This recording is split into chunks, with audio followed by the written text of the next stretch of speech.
il existe une solution. C'est comme on dit, à tout problème, il existe au moins une solution. C'est comme en mathématiques. Il y a des équations qui admettent plusieurs solutions. Il y a des équations qui ont une solution unique. Il y a aussi des équations qui n'est de solution. Mais c'est ça la solution, c'est l'ensemble vide. C'est-à-dire la solution, c'est qu'il n'y a pas de solution. Mais c'est ça la solution. C'est-à-dire qu'il y a au moins une solution. Très bien. Donc, si on vient sur le thème de la soirée, lié au problème de reproduction, donc la fertilité, l'infertilité. Donc c'est vraiment un sujet assez vaste parce que ça entraîne plusieurs sous-thèmes. Très bien. Parce que il y a des causes physiques, des causes naturelles. Il y a aussi des causes d'ordre mystico-spirituel.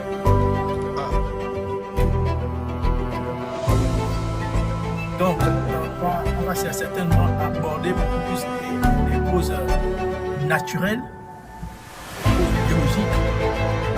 Il existe aussi les causes spirituelles.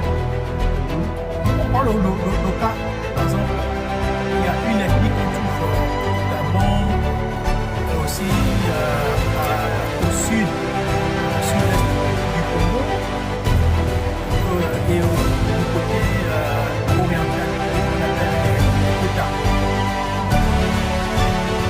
Chez les Kota, après la circoncision du garçon, la mère garde le prépuce. Ok. Et si elle ne donne pas son aval, si le fils se met avec une femme que la mère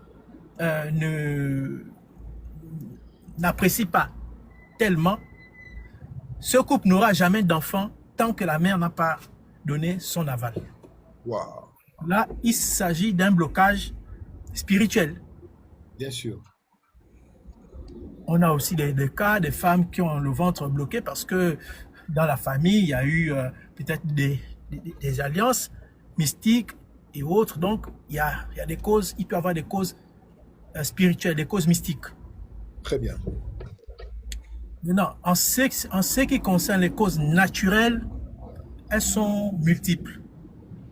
Il y a des cas de couples qui peuvent faire 10 ans ensemble. Ils n'ont pas d'enfants, ils ne conçoivent pas.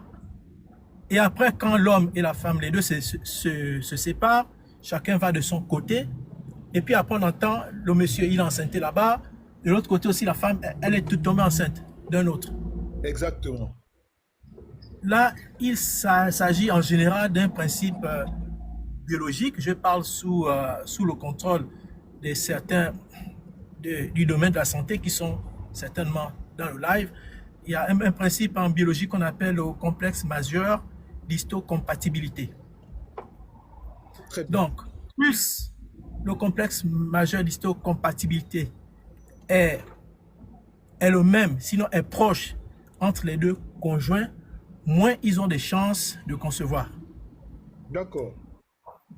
Parce qu'en fait, ce qui se passe, c'est quand l'homme et la femme sont en intimité et que l'homme jette sa sémence chez la femme, le spermatozoïde est vu comme un corps étranger.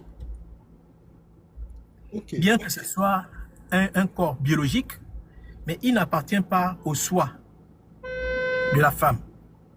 Donc déjà, il y a un premier combat qui va commencer à ce moment précis.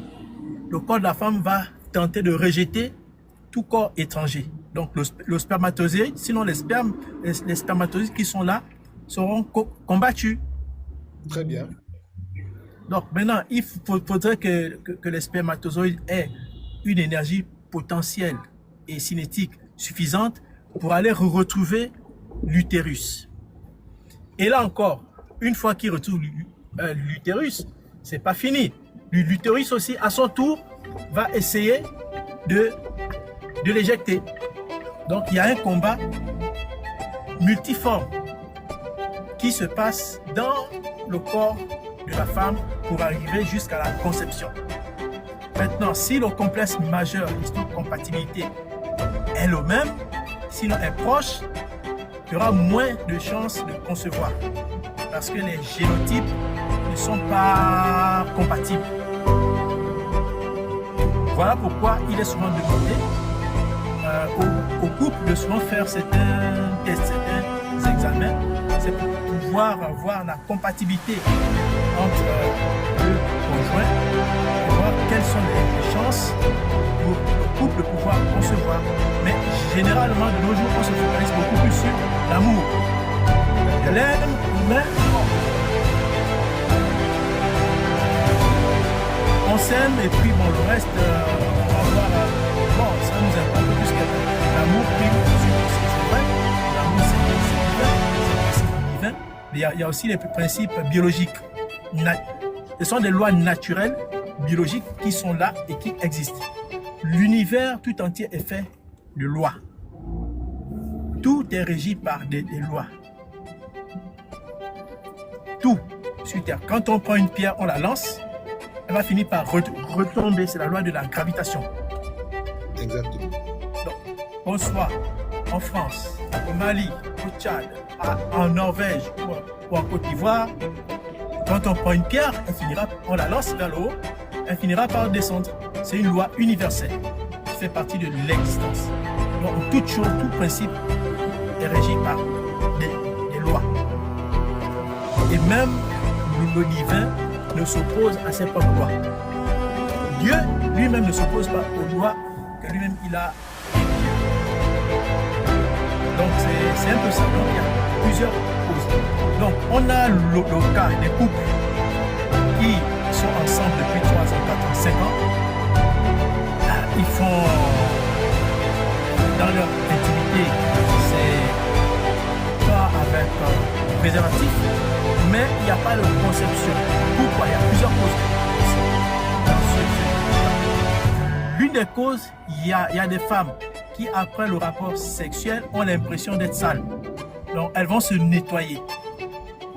En se nettoyant, l'eau peut affaiblir l'eau et puis les gels de douche et tout ça va affaiblir les spermatozoïdes ou bien les désactiver.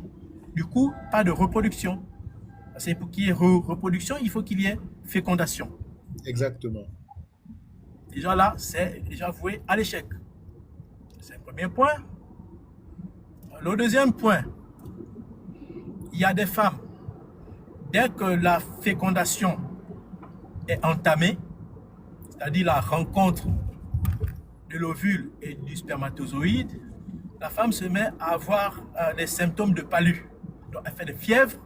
En fait, parce qu'il y a un mouvement inhabituel qui s'opère dans son utérus. Donc ça lui donne des fièvres. Les fièvres, c'est une Réponse.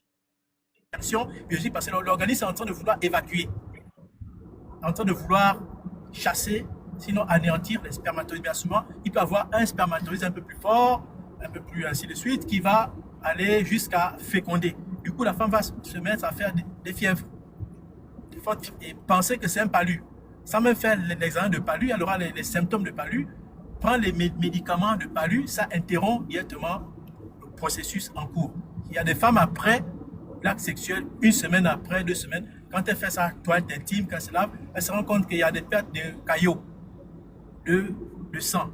C'est simplement l'embryon qui avait commencé à germer dans ses premiers jours, qui a été interrompu parce que pensant que c'est un palu qui est là, et puis du coup les médicaments de palu, que ce soit en injection ou en comprimé, vont aller directement mettre fin au processus de fécondation qui était déjà entamé. Mais sans te couper, donc cette femme-là, elle va accuser tous les sorciers de la famille. Voilà. Donc après, il y en a qui sont aussi un peu, parce qu'en Afrique en général, on est très superstitieux. On va se mettre à accuser le sorcier, l'oncle, la tante, le grand-père.